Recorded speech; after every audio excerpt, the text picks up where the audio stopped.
In today's episode, we discuss nutrition and nutrition literacy in the Chinese community with Amy Yiu, a passionate advocate in this field. We explore unique challenges, cultural factors, and differences between immigrants and native born individuals. We also touch on popular diets, traditional Chinese medicine, common misconceptions, and the impact of social determinants of health. Stay tuned.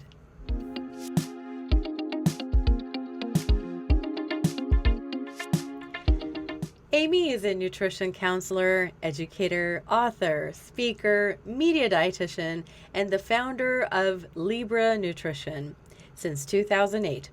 She was recognized as one of the top 10 dietitians by Today's Dietitian magazine in 2023. She offered 40 diabetes workshops with over 300 people that attended in just the past year at a diabetes clinic in her community. Goodness, Amy, 300 people and offering over 40 workshops. That's quite a bit. Yes, that's quite a bit and offer in three languages, English, Cantonese, and Mandarin. Okay, all right. So just no worries at all. There's no big deal at all, right?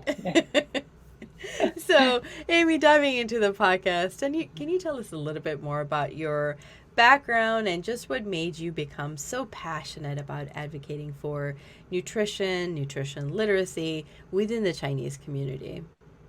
Sure, I would love to. I was born and grew up in Hong Kong and moved to Singapore to study food technology before relocating to Vancouver because I am passionate about learning food, nutrition, and wellness. After graduating from UBC, University of British Columbia, I worked in the hospital for just under 2 years because I realized that I really more passionate about promoting public health in the community. So I left my hospital job. I started my private practice and also founded Libra Nutrition. So at any time, I would recruit a number of university graduates or undergraduate students or a dietitian to join me to serve the public as well as the community. And one of the reasons I'm more passionate about advocating the nutrition and nutrition literacy for the Chinese community is because as a first generation immigrants, I know it could be quite challenging and difficult to navigate the food system in a new country with a very different cultures. So that's why I like to help other people with similar, backgrounds or circumstances to eat healthier and to learn more about the local food system and incorporate the food into their traditional Chinese diets. So you have a very strong focus on the Chinese community. Help us understand what are some of the unique challenges that the Chinese community faces in terms of that nutrition and diabetes management. Yeah, over the years, I have counseled so many people, and a lot of them are Chinese because the language I speak, and they know I understand their culture and eating habits. So I often receive questions about how they can eat healthier when they adopt some of the recipes from the Western diets, and they get confused because their upbringing are very different. Hmm. The culture and the eating habits could be very different. So I see this as a challenging, and that's why over the years I have done many in-person workshops, or I do a lot of media work, TV, newspaper. I have written over 500 articles for the Chinese newspapers and magazines, and also understand what are their challenge, especially for the older immigrants. English as their second languages, and they are not familiar with the healthcare system as well. So those are some of the challenge I perceive. And that is interesting. Can you also just dive a little bit more into some cultural factors that may influence dietary habits specifically within the Chinese community? Yeah, I can share some examples. So one example is the Chinese like to stay together in a big household, I mean the family. So you will see two or three generations with the grandparents and parents and younger children, they live together. And it's very common for them to share family meals on the dining table. So we eat with bowls and then a few dishes to share. So that's one. The other one is eating out is a very common social activity. So just like in the community I live, you can find all kind of restaurants, Western, Japanese, Korean, Vietnamese, whatever you name it, we have it there. And we also celebrate a lot of festivals throughout the year, quite a few. So Chinese New Year, Mid-Autumn festivals, Dragon Boat Festival is coming up, and we love to use food to celebrate. So quite often those food are higher in carbohydrate and sugar and sodium, but they just taste so good because we eat it as a tradition. So those are some of the challenge in terms of their cultural habits as well as cultural background. You talked earlier about helping people navigate, especially as they're exposed to sort of the American culture, the diet, eating habits, all of that. In your work, do you notice any notable differences, again, in nutrition literacy, dietary habits, between those that may be immigrants and those that are perhaps native born individuals? That's a very good question. For example, some of the resources we use here in Canada, one example is the New Health Canada guide. You can see they use a plate to tell people, eat half a plate of vegetables and quarter protein, high food in protein, and then quarter in grains, whole grains, right? So visually, it doesn't quite make sense to some of them because we don't eat with a plate. So automatically, they try to, figure out how they can put their food in a plate so that they believe it is healthier for them. And it's because Vancouver is so multicultural and you can buy a lot of food from imported from Asia. So a lot of them tend to, buy those food they're familiar with and didn't really have the opportunity to learn. That's why one of my work in the past, I work as a supermarket tour leader. So I actually brought groups of people to the supermarket and bring them to learn about other food choices from aisles to aisles, like the yogurt. So there's a huge section of yogurt, and dairy is not a really common staples in our home country for because some of the people they have lactose intolerance, and they are just not common, and the prices are a lot more expensive back home as well.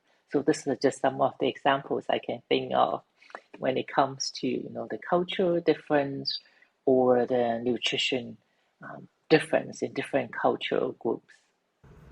Another potential barrier that I may assume may be around language. How does a barrier like language perhaps impact health literacy and, again, nutrition literacy within the community, within the Chinese community? For language, is there's a difference between the older generation, as first generation immigrants, or those who were born here. Those who are born here, of course, you don't have the barrier. But for older first generation immigrants, if they come here, some of them have to learn English, in their 50s and 60s. So you can imagine it's quite challenging to do this. And then they have to translate some of the English term to Chinese term before they can understand fully. And there's a lot of technology we use when it comes to going to see a doctor, and then they're telling you all this diagnosis and medication in the English term, and you are fortunate sometimes you can speak with someone that understand your language and cultures, but that's not always the case. And I find that interesting. I think one of the other things that comes to mind is what we hear normally is questions around fad diets, things like is keto right for me? Should I go, or whichever it may be, a low carb diet, keto, whatever. How do you see the prevalence of these popular sort of fad diets taking over communities and really, and really sort of navigating them through making food choices for themselves? How do these trends get incorporated? Do they get incorporated? And then how do you navigate them through that? Yeah, there's so many bad diets as well as misinformation on the internet. Like if you ask how many people got their nutrition information or health related information from the internet, especially the past few years. So it's very hard for them to, distinguish which one is true, which one are not. And of course, they hear this piece and pieces and try to incorporate. So what I do is trying to use their language, easy to understand, plain language, to explain the pros and cons of different diets. The key is to understand what you need because everybody is different. You have different kind of, chronic health issues or lifestyles because diet is really a choice of lifestyle. The one that suits you is the one that you can use it for a long time. You can get on it for a long time without any side effects to your chronic health issue.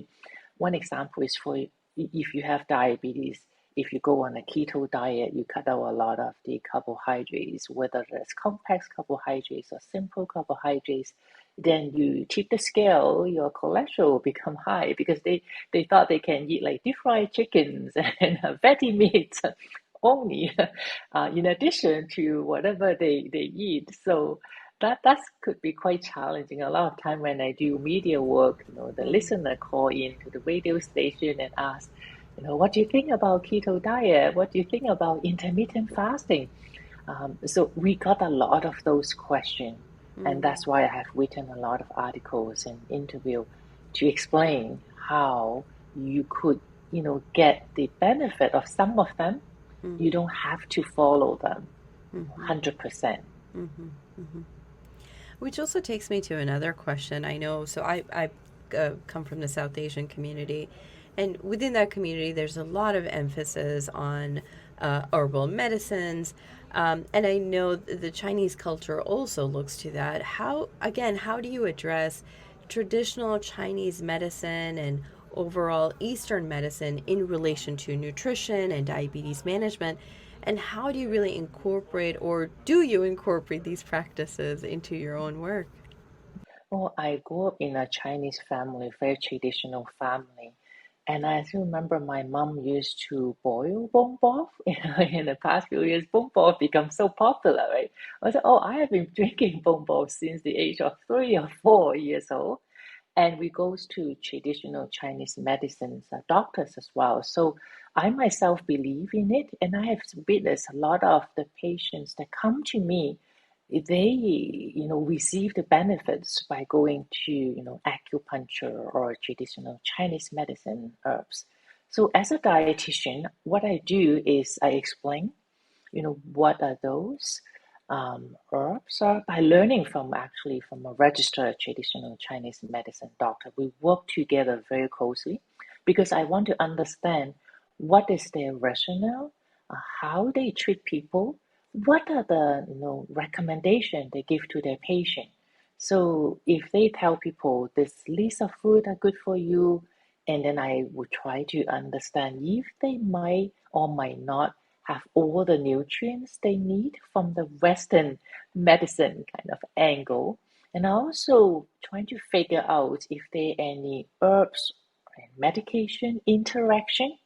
That's the key because of my advantage. I understand very well. I know where to find the reliable sources. I use a lot of databases. I have a team that I can access to. We have pharmacists and doctors and specialists in our team.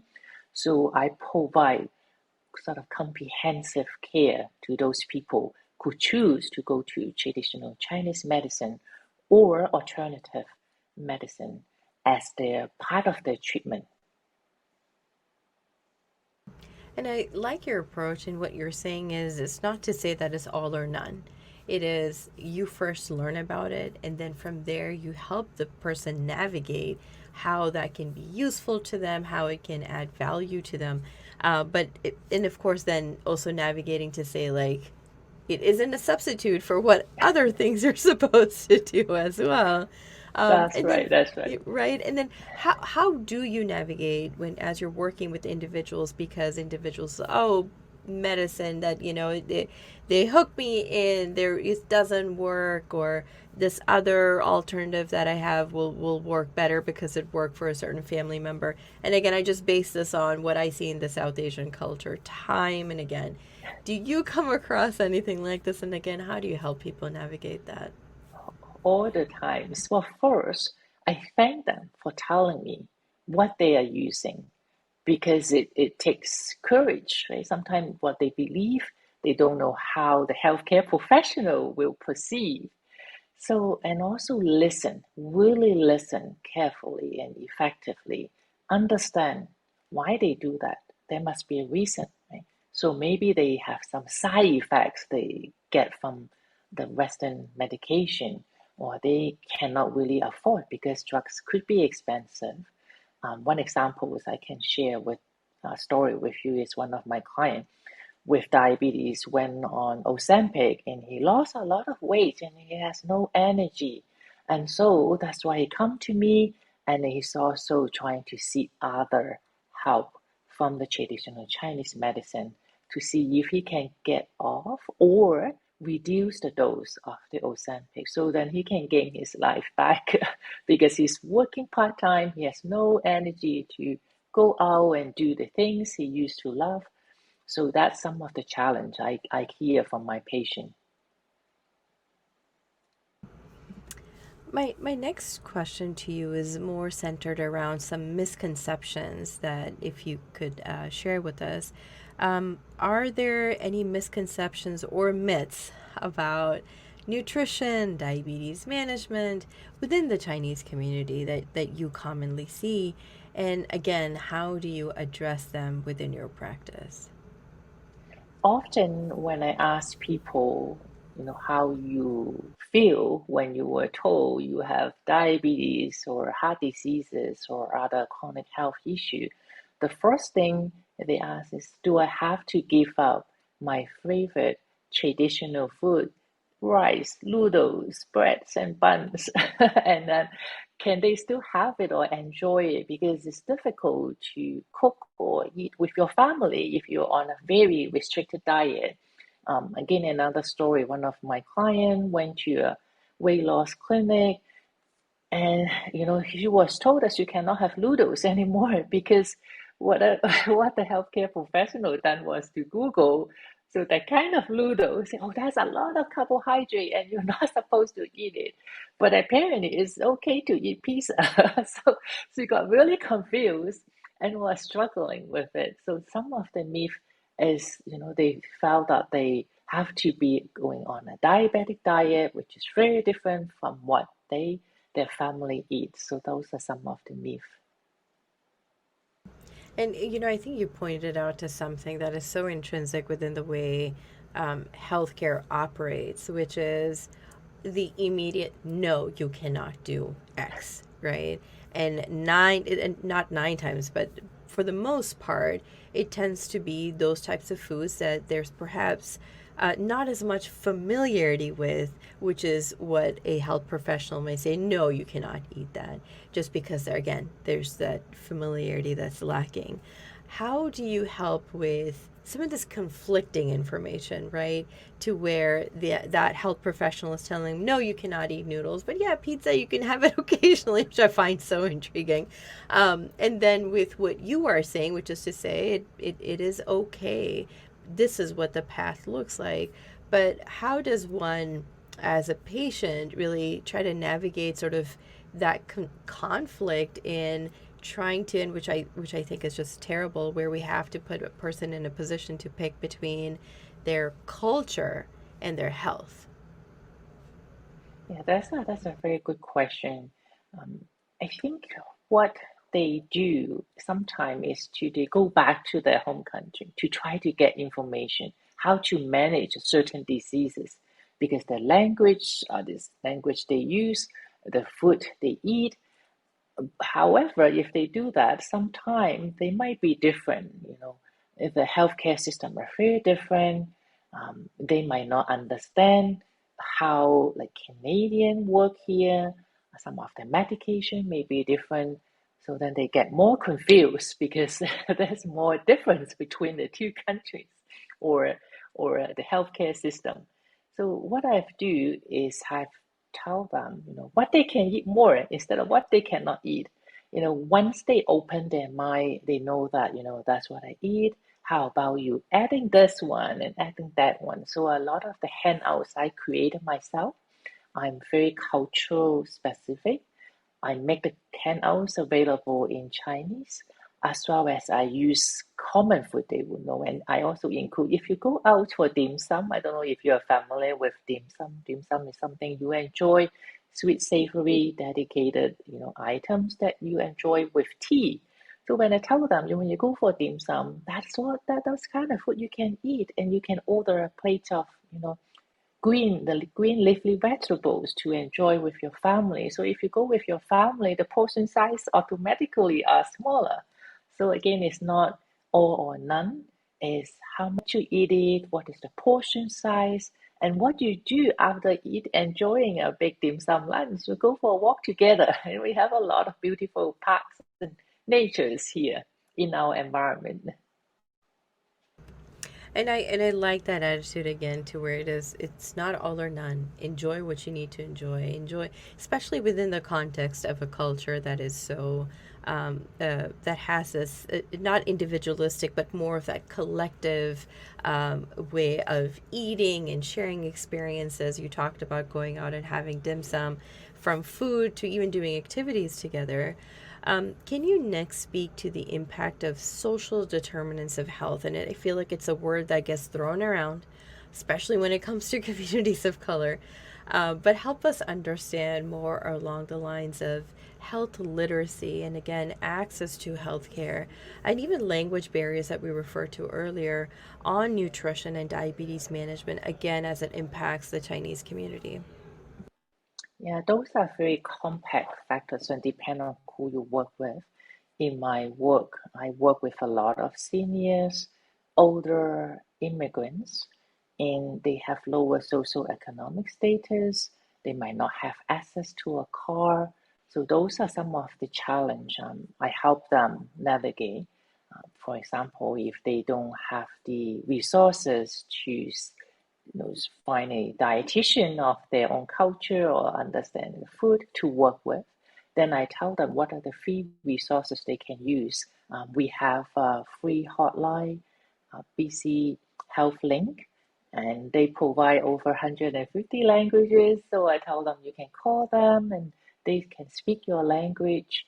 So then those are the resources they can tap into. So I'm more creative that way. And I also try to find, like for example, the diabetes classes I teach in the community center are being sponsored by the health center, and so they don't have to come out with their pocket money to go for those classes. And if we have like virtual workshop, I send it to a lot of nonprofit organization. So that's some of the way to help them because there's a lot of challenge. And a lot of time they have to go to see the doctors with their adult children as a translator or interpreter. So those are some of the challenge, getting to the doctor's office, understanding the diagnosis, the treatment. Those are not easy, especially when English is not your first language. And with that, Amy, we are toward the end of the episode. At this point, I would love for our listeners to know how they can stay in touch, just learn more about your work. Go to my website, Libra Nutrition. You can download a free 3-day free meal plan for free meal plan for people with diabetes and pre-diabetes. It has a lot of Asian inspired recipes and Western recipes. So again, it's libranutrition.com. You can find me on social media, Facebook, Instagram. I also have a LinkedIn account under my name. Lovely. And with that, thank you so very much for your time, Amy. To our listeners, thanks so much for tuning into this episode of our podcast. We want you to head over to social media. You know the drill at this point. We head over to our social media, find this podcast post, and tell us what are some common misconceptions about nutrition in your culture. So again, head over to social media, head over to Facebook, Instagram, find this podcast post, comment below to tell us what are some common misconceptions about nutrition in your culture. We'll take the conversation there. Amy, thank you so much again for your time. You are very welcome.